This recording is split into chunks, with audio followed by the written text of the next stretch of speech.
I was diagnosed with mild asthma recently, and I live in the Delhi NCR. And the doctor's advice was stay indoors, get an air purifier, and avoid going out on bad air days. I live in the capital of the world's largest democracy, and the medical advice is do not breathe outside. We're not here to talk about politics today. We're here to talk about something much simpler than that. We just want to live here. That's it. That's the whole video today. There's a conversation that happens in a lot of Indian homes. Maybe yours too. It goes something like you don't know how bad it was earlier. India has become so much better. India has come so far. And we believe that. We genuinely do. But here's the thing nobody says out loud. We haven't lived in that India. We were born into this one. This is our normal. The pollution, the adulterated food, the roads that flood every monsoon, the exam pressure, the housing prices that have touched the sky before we were old enough to save for them. We didn't inherit a broken country. We inherited a country that was told it was fixed and learned to call the broken parts normal. We're not here to argue about who broke it. We're here to say that we can see it and we'd like it to stop. Let's start with the thing that's hardest to talk about. Students are dying. Not from accidents, not from an illness. They're choosing to end their lives because the pressure of this education system has become unbearable. And this year it got worse. It wasn't even about exam pressure. The paper got leaked. It was sold. Around 2.27 million students appeared for NEET UG in May this year. The exam was later cancelled 12 days later. 2 years of someone's life, sometimes more, gone.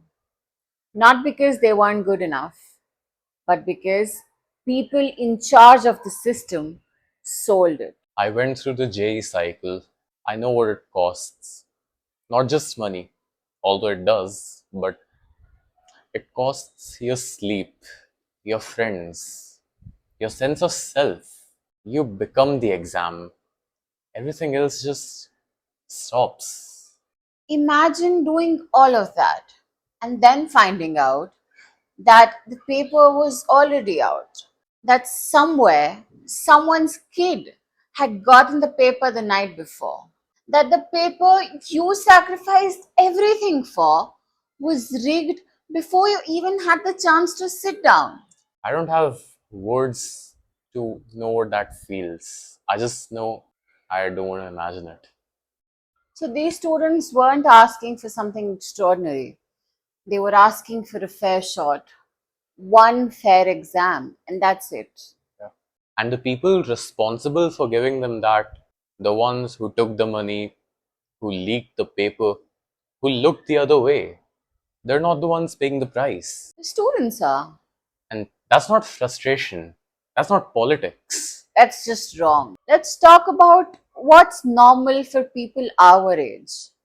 Because I think everyone who's our age need to hear this being said very clearly. Normal is checking the AQI before deciding if you're going out today. Normal is buying a water purifier because the tap water isn't safe. Buying an air purifier because the air outside isn't safe. Checking the oil you cook in, the food you buy, the milk you drink, because adulteration is so common that trust is a luxury. Normal is watching your city flood, the same roads, the same underpasses, every single year, like clockwork. And nothing changes. Normal is working hard, saving money, doing everything right, and still knowing that you will never own a home in a city that you grew up in because the prices have become a fiction. Normal is forests being cut down in Uttarakhand and Karnataka for development. Absolutely. Women in Madhya Pradesh protesting for a river that's dying, and no one in the power seems to listen. Communities in Maharashtra losing their land for a data center they'll probably never even use. Normal is knowing all of this is happening and being told that if you say anything about it, you are an anti national. That word, anti national. It comes up every time in news, in debates, even in our own homes. The moment you say, I want better, someone says, then leave. As if wanting your country to do better means hating it. As if the people who stayed silent while the exam paper was being sold loved India more than the students who were still showing up to the protest. Loving something and criticizing it are not the opposites. Ask anyone in a family, anyone in a friendship. We love India. We want to be here. We want to live here. We want to stay here. We just want to breathe here. We want to talk about a conversation that we think happens in most Indian homes. It definitely happens in ours. It usually starts with something in the news, a protest, a controversy, anything that makes you say, this isn't right. And then someone says, okay, if not this government, then who? At least they're doing something.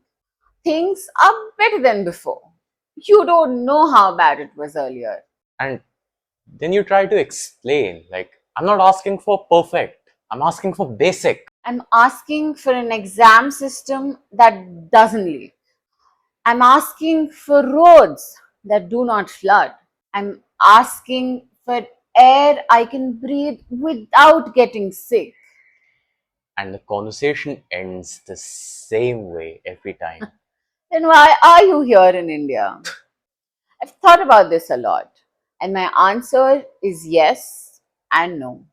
Yes, because this is my home. My people are here. My food, my language, my entire life is here.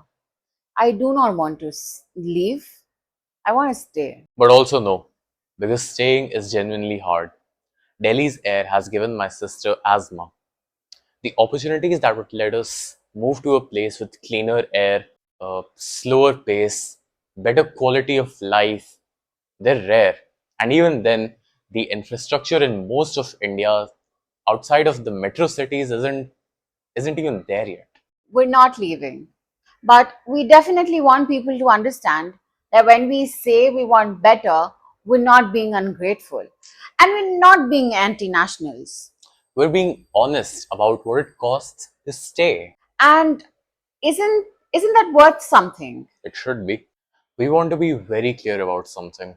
We're not asking for a revolution. We're not asking for utopia. We know corruption is older than us, and we know that it'll outlive us. Yeah, we're not naive. We're asking for basic things, things that in a country of this size, this economy, with the taxes that working people pay every month, should not be a radical ask. We're asking for an education system that doesn't kill students, an exam system which is run by competent people and not those who are for sale. We want to drink water from a tap, eat food without wondering what's in it, go outside without an app telling us that the air is hazardous. We want to pay rent or an EMI that doesn't consume our entire existence. We want to build a life in the city we grew up in. We want to see the taxes that we pay, and we do pay them. Every working person does. Show up somewhere real. We want roads that do not flood, a school that has teachers, a hospital that has medicines. We want the people who leaked the paper to face the consequences. We want the contractor who built the building that caught fire to face the consequences.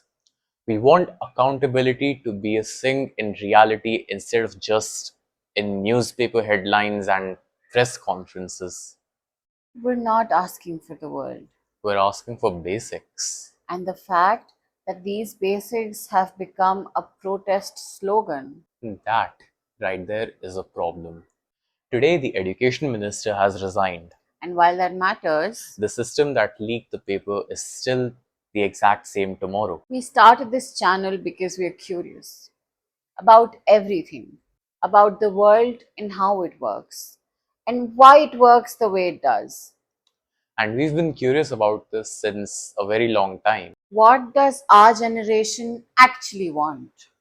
Not the protest version, not the political version, the real version. And we think the answer is that we want a normal life, clean air, clean water, a fair shot, a city that doesn't drown, a home that we can afford, a country where our money goes somewhere real. Normal. That's the radical ask, apparently. We don't think we're the first people to say this. We know we're not. But saying it loud, without shouting, without agenda, Feels important right now. yeah, If this is something you felt at home, at work, in a conversation that ended with, then why are you still here? you're not alone in it. We are the Assorted Geeks. No experts, just curious. And still here.